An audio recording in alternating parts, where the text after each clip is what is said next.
आज आपण कार्यालय अभिप्रेरणा हा पेपर फर्स्ट मधला पहिला चॅप्टर दुसरा चॅप्टर आपण शिकत आहोत, ज्याचं नाव आहे कार्यालय अभिप्रेरणा। आता कार्यालय म्हणजे ऑफिस हे आपल्या प्रत्येकालाच माहित आहे। आपण 11वी मध्ये कार्यालयाचा अर्थ, त्याची कार्य याबद्दलची माहिती घेतलेली आहे। अभिप्रेरणा म्हणजे काय? तर अभिप्रेरणा म्हणजे कुठल्याही गोष्टीसाठी एखाद्या व्यक्तीला प्रोत्साहित करणे, पुशअप करणे म्हणजे अभिप्रेरणा होय। कार्यालय अभिप्रेरणा म्हणजे काय?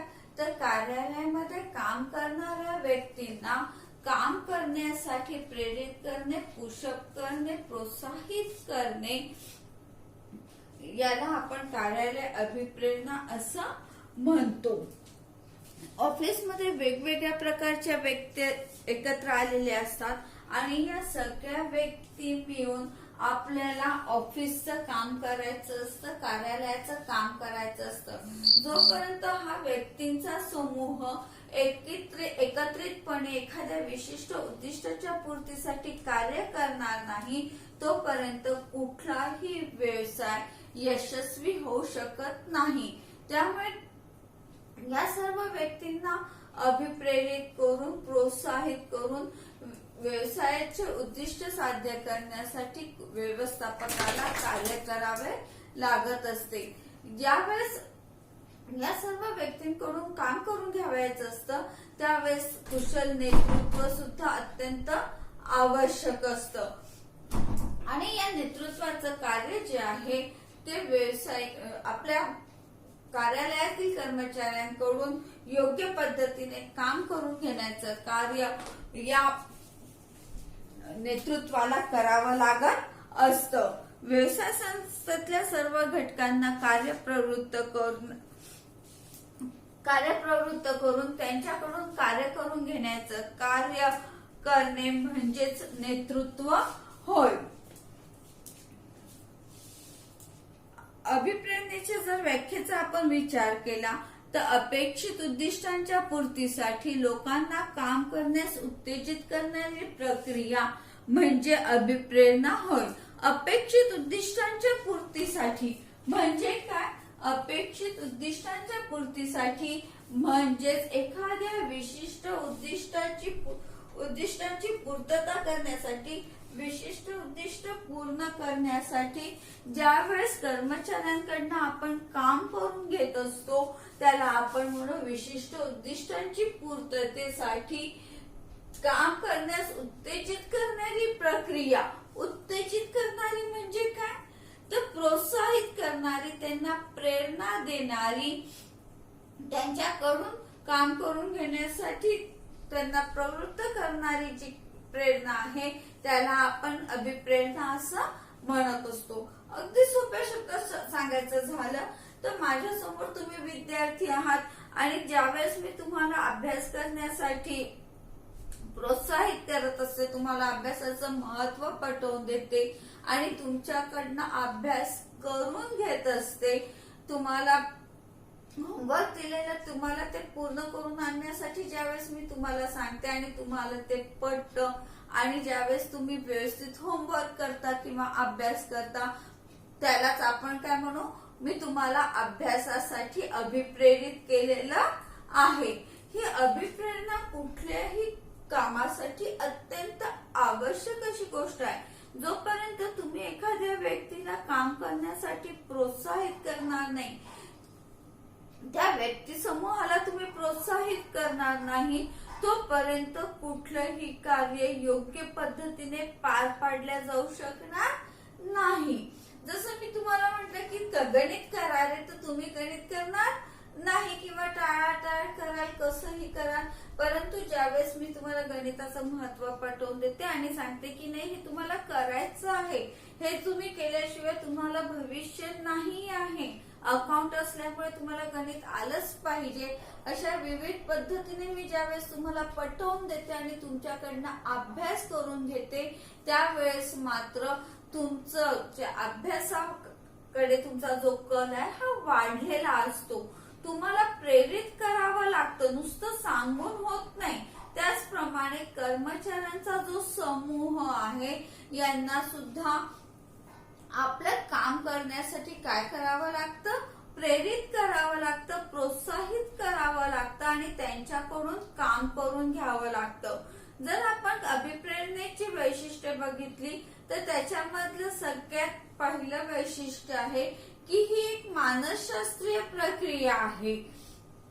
मानसशास्त्रीय प्रक्रिया म्हणजे काय की कुठलेही कार्य ज्यावेळेस तुम्ही करून घेत असता त्यावेळेस तुम्हाला समोरच्या व्यक्तीचा मनाचा विचार करूनच तुम्हाला हे काम करून घ्यावं लागतं. नुसतं तुम्ही त्याला सांगून होत नाही तर त्या व्यक्तीच्या मनाचा विचार करून त्याला त्या पद्धतीने समजावून तुम्हाला त्याच्याकडनं कार्य करून घ्यावं लागत असतं. तुम्ही सरसकट एका व्यक्ती समूहाला संबोधित करत आहात आणि त्यांच्याकडनं काम करून घेत असाल तर तुम्हाला सरसकट सगळ्यांना एक विशिष्ट नियम असा लावता येत नाही. प्रत्येक कर्मचारी हा एक स्वतंत्र असतो. त्याची प्रवृत्ती, काम करण्याची पद्धत, विचारशक्ती या सर्वच गोष्टी परस्परांपासून भिन्न असतात. त्यामुळे या सर्व व्यक्ती समूहांकडनं, विविध व्यक्तींकडनं ज्यावेळेस तुम्ही काम करून घेत असता त्यावेळेस या प्रत्येक व्यक्तीचा विचार करून त्याचा काय म्हणू आपण समूहाच्या मानसशास्त्राचा विचार करूनच तुम्हाला त्याच्याकडनं काम करून घ्यावं लागतं. दरवेळेस तुम्हाला ज्यावेळेस तुम्ही समोरच्या व्यक्तीला प्रोत्साहित करत असता किंवा आपण असं म्हणू की त्याच्याकडनं तुम्हाला ज्यावेळेस काम करून घ्यायचं असतं त्यावेळेस तुम्ही त्याला दरवेळेस शिक्षेची भीती दाखवू नाही शकत, दंडात्मक कार्यवाहीची भीती दाखवू शकत नाही. तर तुम्हाला त्याच्याकडनं काम करून घेत असताना ते काय म्हणू प्रेमाने म्हणा किंवा त्याच्या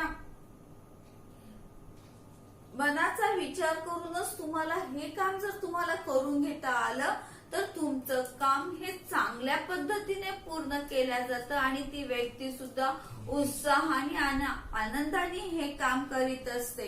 कारण की दंडात्मक कार्यवाही म्हणा किंवा शिक्षा म्हणा हे जर तुम्ही एखाद्या व्यक्तीला सतत करत राहिले तर त्याच्यानंतर त्या व्यक्तीकडून काम करून घेण्याची क्रिया ही मंदावते म्हणजे कमी होते.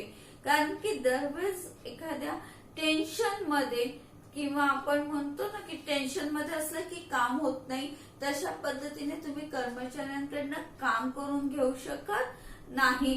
तर अभिप्रेरणा म्हणजे तिला प्रोत्साहित करूनच तुम्हाला तिच्याकडनं काम करून घ्यायचं असल्यामुळे पहिला वैशिष्ट्य जे आहे की हे मानसशास्त्रीय प्रक्रिया आहे. हे सगळ्यात महत्वाचं असं वैशिष्ट्य आहे अभिप्रेरणेचं की तुम्हाला व्यक्तीचा विचार करून, व्यक्ती समूहाचा विचार करूनच तुम्हाला हे काम करून घेणं अत्यंत आवश्यक आहे. दुसरं आपलं वैशिष्ट्य आहे सतत चालणारी प्रक्रिया आहे. अभिप्रेरणा ही कशी आहे, सतत चालणारी प्रक्रिया आहे.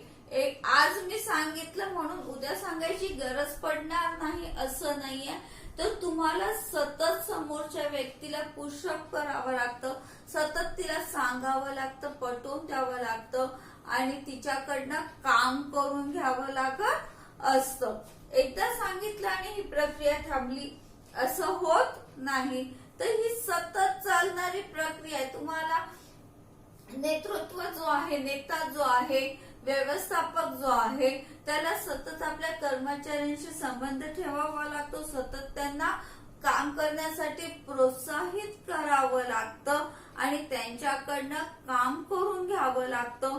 म्हणून अभिप्रेरणा ही एक सतत निरंतर चालणारी प्रक्रिया आहे. त्याच्यामध्ये खंड पडत नाही किंवा आपल्याला खंड पाडता येणार नाही. साधं उदाहरण द्यायचं झालं तर मी म्हटलं गणित करा रे, तर तुम्ही तेवढ्या चांगल्या पद्धतीने गणित सोडवणार नाही. पण मी सतत जर तुमच्यामध्ये फिरत राहिली आणि यांनी केलं का त्यांनी केलं का असं विचारत राहिली तर मात्र मॅडम बघत आहेत म्हणून तुम्ही खूप चांगल्या पद्धतीने गणित सोडवण्याचा प्रयत्न करता. त्याच पद्धतीने कर्मचाऱ्यांचं सुद्धा आहे की जोपर्यंत समोरचा नेता त्यांना प्रोत्साहित करणार नाही, त्याला सतत काही ना काही सांगत राहणार नाही, सूचना देणार नाही, त्याच्याकडनं काम करून घेणार नाही, तोपर्यंत कर्मचारी सुद्धा तेवढ्या कार्यकुशलतेने कार्य करणार नाही. म्हणून अभिप्रेरणा ही एक सतत चालणारी, निरंतर चालणारी प्रक्रिया आहे असं म्हटलं जात असतं. त्यानंतरचं तिसरं वैशिष्ट्य आहे मानवी गरजा पूर्ण केल्या जातात. हे अभिप्रेरणेचं अजून एक महत्वाचं वैशिष्ट्य आहे की मानवी गरजा पूर्ण केल्या जातात. मानवी गरजा म्हणजे काय, तर ज्यावेळेस तुम्ही अभिप्रेरणा देत असता, तर अभिप्रेरणा म्हणजे समोरच्या व्यक्तीला ज्यावेळेस तुम्ही प्रोत्साहित करत असता, त्यावेळेस हे प्रोत्साहन देत असताना कधी तुम्ही त्याच्या मानसिक गरजा पूर्ण करत असता, कधी आर्थिक गरजा पूर्ण करत असता, कधी त्याला कुठल्या बाबतीत सूट देत असता. तर अशा पद्धतीने ज्यावेळेस त्या व्यक्तीची जी गरज आहे ती जर तुम्ही पूर्ण करत असाल, तर ती व्यक्ती जास्त कार्यक्षमतेने कार्य करीत असते. त्यामुळे व्यक्तीच्या गरजा कुठल्या ना कुठल्या तरी स्वरूपामध्ये अभिप्रेरणेमध्ये पूर्ण होत असतात. अभिप्रेरणा देत असताना मानवी गरजा म्हणजे काय, तर आर्थिक गरजच असे नसते, तर बरेचदा मानसिक गरज असते. किंवा आपण म्हणू की एखाद्या अभिप्रेरणा देत असताना एखाद्या व्यक्तीला तुम्ही नेतृत्व दिलं, काम करण्यासाठी त्याला अधिकार दिले, जबाबदाऱ्या सोपवल्या, तरीही ती व्यक्ती आपलं कार्य जास्त चांगल्या पद्धतीने पूर्ण करीत असते, कारण की त्याच्यामध्ये तिला प्रतिष्ठा प्राप्त होत असते. बरोबर आहे ना. प्रतिष्ठा मिळाल्याबरोबर किंवा एखाद्या कामाची जबाबदारी सोपवल्याबरोबर त्या व्यक्तीच्या मनामध्ये उत्साह निर्माण होतो, एक जबाबदारीची भावना निर्माण होते आणि त्यातून ती आपलं कार्य चांगल्या पद्धतीने पूर्ण करत असते. गरज ही फक्त आर्थिक असते असं नाहीये, तर प्रत्येक व्यक्तीनुरूप या गरजा वेगवेगळ्या असतात. कोणाला पैशाची गरज असते, कोणाला मान सन्मानाची गरज असते, कोणाला एखाद्या पदाची गरज असते, आणि या गरजा पूर्ण केल्यानंतर त्या व्यक्तीचं आपलं कार्य करण्याची कार्यक्षमतेमध्ये आपोआप वाढ झालेली आपल्याला दिसून येत असते. चौथं महत्वाची गोष्ट म्हणजे कर्मचाऱ्यांच्या दृष्टिकोनात, व्यक्तिमत्वात व प्रवृत्तीत बदल होतो. ज्यावेळेस तुमचं नेतृत्व हे कुशल असतं, म्हणजे तुमचा नेता हा चांगला असतो, तुम्हाला योग्य मार्गदर्शन करणारा असतो आणि वेळोवेळी तो तुम्हाला समजून घेऊन तुमच्याकडनं कार्य करून घेत असतो, त्यावेळेस आपोआपच कर्मचाऱ्यांचा विचार करण्याच्या दृष्टिकोनामध्ये सुद्धा फरक पडत असतो. त्याच्या विचारामध्ये एक पॉझिटिव्हिटी येते, सकारात्मकता येते आणि काम करण्याचा त्याचा उत्साह हा आपोआप वाढत असतो.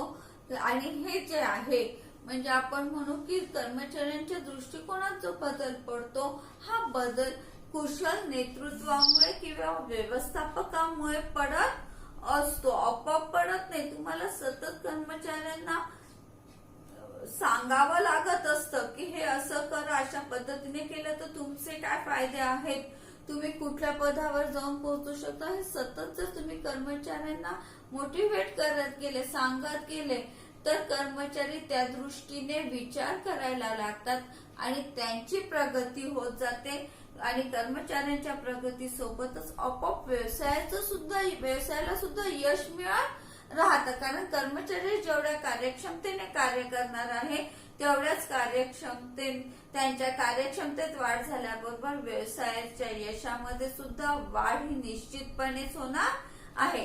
कारण की कुठल्याही व्यवसायाचं यश जे आहे हे कर्मचाऱ्यांवरच अवलंबून आहे. 100% यश हे कशावर अवलंबून असते व्यवसायाचं, कर्मचाऱ्यांवर अवलंबून असते. कर्मचारी वर्ग जेवढा कार्यकुशल असेल, सक्षम असेल, तेवढंच त्या व्यवसायाची प्रगती ही होत जात असल्यामुळे कर्मचाऱ्यांच्या अभिप्रेरणेच महत्व आपल्याला सहजतेने पटवून येतं.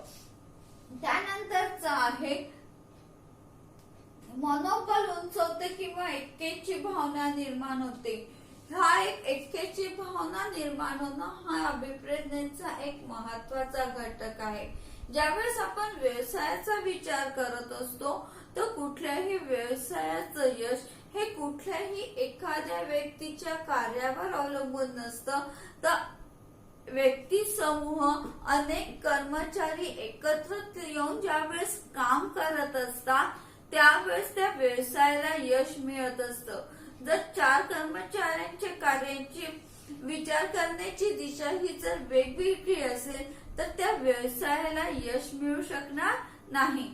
तर प्रत्येक कर्मचाऱ्याचा दृष्टिकोन हा एकाच बाजूने असला पाहिजे, त्यांचं उद्दिष्ट एकच असलं पाहिजे, तरच त्या व्यवसायाला यश मिळू शकतं. त्यामुळे सर्व कर्मचाऱ्यांचं जे उद्दिष्ट आहे हे सतत त्यांना सांगण्याचं कार्य व्यवस्थापकाला किंवा नेतृत्वाला करावं लागतं. आणि त्याचबरोबर कर्मचाऱ्यांना हे सुद्धा पटवून द्यावं लागत असतं की जोपर्यंत तुम्ही समूह आणि एकत्रितपणे काम करणार नाही तोपर्यंत आपल्या कुठल्याही उद्दिष्टाची पूर्तता होऊ शकत नाही. या सर्वांना एकत्रित बांधून त्यांना ते पटवून देऊन त्यांच्याकडनं काम करून घेण्याचं कार्य देखील नेतृत्वाला करावं लागतं. आणि या सर्व समूहाला एकत्रितपणे काम करण्यासाठी प्रोत्साहित करण्याचं कार्य, महत्वाचं कार्य व्यवस्थापकाला करावं लागत असतं. जोपर्यंत ही ऐक्याची भावना कर्मचाऱ्यांमध्ये निर्माण होणार नाही तोपर्यंत व्यवसाय आपली प्रगती योग्य पद्धतीने करू शकणार नाही. कारण की कुठल्याही व्यवसायामध्ये प्रत्येक कर्मचाऱ्याचं काम हे परस्परांवर अवलंबून असल्यामुळे जोपर्यंत हे कर्मचारी परस्पर सहकार्याच्या भावनेने काम करणार नाही तोपर्यंत हे यश प्राप्त होणं हे एक कठीण असतं. म्हणून या कर्मचाऱ्यांमध्ये ऐक्याची भावना निर्माण करणं म्हणजे आपण सगळेजण एकत्र काम करत आहोत, एक आहोत आणि या व्यवसायासाठी आपल्याला सगळ्यात चांगल्या पद्धतीने काम करायचं आहे, ही भावना सगळ्यांनी मिळून काम करायचं आहे, ही भावना या कर्मचाऱ्यांमध्ये निर्माण करणं हे अभिप्रेरणेचं एक महत्वाचं उद्दिष्ट आहे किंवा वैशिष्ट्य आहे असं म्हटलं तरीही चालेल. त्यानंतर येतं अभिप्रेरणेची गरज, निष्ठा व अभिप्रेरणेची गरज काय? कर्मचाऱ्यांना अभिप्रेरित प्रोत्साहित का करावं लागतं हा एक महत्वाचा मुद्दा आहे. जर आपण असा विचार केला की एखाद्याला अभिप्रेरणा म्हणजे एखादं काम करण्यासाठी प्रोत्साहित का करायचं आहे? आपण तर त्याला पगार देतो आहोत, त्याला आपण पैसे दिले आहेत तर त्यांनी आपल्या सोबत त्याला दिलेलं काम त्यांनी पूर्णच केलं पाहिजे ही एक आपली भावना असते. परंतु असं होत नाही. मानव असल्यामुळे, व्यक्ती असल्यामुळे प्रत्येक व्यक्तीचा विचार करण्याचा दृष्टिकोन हा वेगवेगळा असल्यामुळे जरी तुम्ही समोरच्या व्यक्तीला पगार देत असाल, कामाचा मोबदला जरी देत असला तरीही त्या व्यक्तीकडून दिलेल्या मोबदल्यात महत्तम काम करून घेण्याची जबाबदारी ही सुद्धा व्यवस्थापकाची किंवा नेतृत्वाची आहे. आता त्या व्यक्तीकडून महत्तम काम करून घेणं म्हणजे काय? तिला अगदी पूर्ण वेळ तिच्याकडून काम करून घेणं हा त्याचा अर्थ होत नाही. तर महत्तम म्हणजे कमी वेळेमध्ये तिने चांगल्या पद्धतीने काम करायला पाहिजे अशी अपेक्षा यामध्ये आपण व्यक्त केलेली आहे की त्या व्यक्तीने आपलं काम योग्य पद्धतीने ठराविक मुदतीमध्ये पूर्ण करावं ही आपली अभिप्रेरणेमध्ये आपल्याला अपेक्षित असतं. त्याच्यासाठी आपण त्या व्यक्तीला प्रोत्साहित करत असतो आणि हे प्रोत्साहन करत असताना त्या व्यक्तीला हे पटवून द्यायचं असतं, आपल्याला त्या कर्मचाऱ्याला ही जाणीव करून द्यायची असते की तुझ्या संस्थेमध्ये, व्यवसायामध्ये काम करत आहे, त्या व्यवसायामध्ये तुझ्या त्या व्यवसायाबद्दल तुला निष्ठा आणि आत्मीयता म्हणजे प्रेम वाटलं पाहिजे. हा सगळ्यात महत्वाचा आहे. त्याच्या मनामध्ये त्या संस्थेबद्दल निष्ठा आणि प्रेम, आत्मीयता निर्माण करणं, त्याला हे अभिप्रेरणेचं सगळ्यात महत्वाचं कार्य आहे. जोपर्यंत मी ज्या संस्थेमध्ये व्यवसायामध्ये कार्य करत आहे त्या व्यवसायाबद्दल, ऑफिस बद्दल जर माझ्या मनामध्ये कुठेही प्रेम नसेल, आत्मीयता नसेल किंवा ते ऑफिस माझं आहे, या व्यवसायासाठी मला काहीतरी करायचं आहे, ही भावना जोपर्यंत माझ्या मनामध्ये निर्माण होणार नाही तोपर्यंत मी 100% माझे प्रयत्न करणार नाही किंवा माझं कार्य योग्य पद्धतीने करणार नाही. अभिप्रेरणेमध्ये कर्मचाऱ्यांमध्ये ही निष्ठेची किंवा आत्मीयतेची, प्रेमाची भावना निर्माण करण्याचं कार्य, महत्वाचं कार्य केल्या जात असतं. त्यानंतरची आहे कार्यक्षमतेत वाढ. कर्मचाऱ्यांच्या कार्यक्षमतेमध्ये वाढ करण्याची गरज ही नेहमी असते. कारण की ज्यावेळेस आपण असं म्हणतो की आपण कर्मचाऱ्यांना ज्यावेळेस आपण लावतो त्याला जो आपण पगार देत आहोत तो पगार तुम्हाला कमी नाही करता येणार, बरोबर आहे ना. मग त्याच्या दिलेल्या तुम्ही त्याला जो मोबदला देत आहे त्या मोबदल्यामध्ये तुम्हाला त्याच्याकडनं जास्तीत जास्त जर तुम्ही काम करून घेत असाल तर तुम्हाला त्याचे रिटर्न्स भेटत असतात. आता मग कर्मचाऱ्याकडनं जास्तीत जास्त काम तुम्ही कसं करून घ्याल तर तुम्हाला त्याची कार्यक्षमता वाढवावी लागेल, त्याच्या काम करण्याचा स्पीड वाढवावा लागेल, त्याचा विचाराचा दृष्टिकोन आपल्याला बदलवावा लागणार आहे. आणि जेव्हा त्याच्या मनामध्ये पहिली गरज त्याची आपली पूर्ण होते म्हणजे त्याला निष्ठा आणि आत्मीयता त्याच्यामध्ये निर्माण झाल्याबरोबर त्याच्यामध्ये कार्यक्षमता देखील आपोआपच वाढत असते. कारण की जिथे आपण आपलं ऑफिस आहे असं आपण समजतो किंवा ही संस्था माझी आहे असं समजतो तेव्हा मात्र आपण तिथे प्रामाणिकपणे पूर्ण कार्यक्षमतेने काम करण्याचा प्रयत्न करत असतो. ही महत्वाची गरज आहे की कर्मचाऱ्यांच्या कार्यक्षमतेचा पूर्ण उपयोग करून घेतला गेला पाहिजे.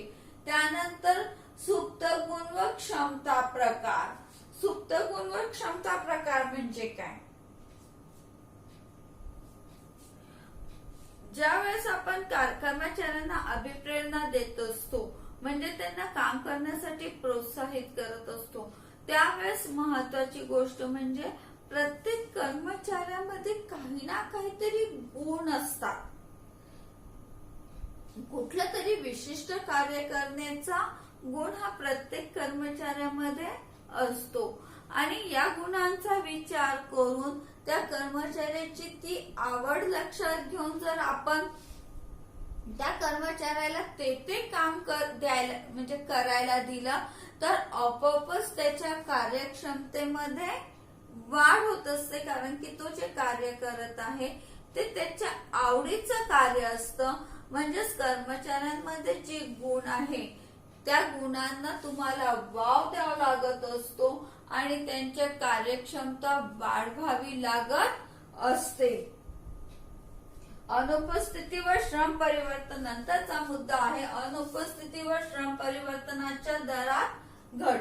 ज्यावेळेस तुम्ही कर्मचाऱ्यांना अभिप्रेरित म्हणजे प्रोत्साहित करत असता त्यावेळेस आपोआपच कर्मचाऱ्यांचा अनुपस्थिती म्हणजे गैरहजर, कामावर न सुट्टी घेणं हे प्रकार आपोआपच कमी होतात. कारण की त्यांना आपल्या कामाची किंवा आपल्या जबाबदारीची जाणीव झालेली असते. हे कार्य आपल्याला वेळेत पूर्ण करायचं आहे ही जाणीव त्यांना अभिप्रेरणेने झाल्यामुळे ऑफिसमध्ये सुट्ट्या मारणं किंवा आपल्या सतत काम बदलवत राहणं, टाळाटाळ करणं या प्रवृत्तीमध्ये एकदम घट होते म्हणजे कमी होते. कर्मचारी आपले कार्य अतिशय जबाबदारीने आणि व्यवस्थित पद्धतीने पार पाडायला लागत असतात.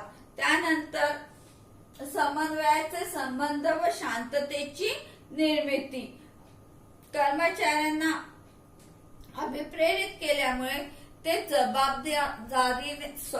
जबाबदारीने वागायला लागलेले असतात. संघटनेमध्ये चांगले वातावरण निर्माण होते आणि संघटनेमध्ये व्यवसायामध्ये चांगले वातावरण निर्माण झाल्यामुळे कर्मचारी आपले कार्य अतिशय चांगल्या पद्धतीने करायला लागतात. त्यानंतरचं महत्वाचं आहे संघटनात्मक कार्यक्षमतेत वाढ. संघटनात्मक कार्यक्षमतेत वाढ म्हणजे काय? तर अभिप्रेरित कर्मचारी त्यांचे काम निष्ठेने व जबाबदारीने करीत असतात. त्यांची मानसिकता बदलते. अभिप्रेरणेमुळे कर्मचाऱ्यांच्या मानसिकतेत काय होतो? बदल होतो. त्यांची विचारांची दिशा बदलते. ते जास्त चांगल्या पद्धतीने विचार करायला लागतात आणि त्यामुळे संघटनात्मक कार्यक्षमतेत म्हणजे सगळ्यांनी मिळून काम करण्याच्या कार्यक्षमतेमध्ये आपोआपच वाढ झालेली दिसून येते. कारण की जेवढं तुमच्या व्यवसाय ऑफिस मधलं किंवा व्यवसायामधलं वातावरण कर्मचाऱ्यांसाठी चांगलं राहील तेवढंच कर्मचाऱ्यांची कार्यक्षमता ही आपोआप वाढलेली राहते. त्यानंतरच आहे कर्मचाऱ्यांचे राहणीमान उंचावते. अभिप्रेरणेमुळे कर्मचाऱ्यांचे राहणीमान उंचावते. आपण आधीच बघितलेलं आहे की मानवी गरजा पूर्ण होतात. त्याचाच मुद्दा काय आहे? कर्मचाऱ्यांचे राहणीमान उंचावते. अभिप्रेरणेमुळे ज्यावेळेस तुम्ही कर्मचाऱ्यांना प्रोत्साहित करत असता त्यावेळेस तुम्ही त्यांना वेगवेगळ्या प्रकारचे काय म्हणून आपण बक्षीस देत असतो. हे बक्षीस नेहमी आर्थिक असतातच असं नाहीये. हे आपण बघितलेलं आहे की हे जे आहे अभिप्रेरणा ही कधी आपण त्यांना जबाबदारी देतो. आपण त्यांना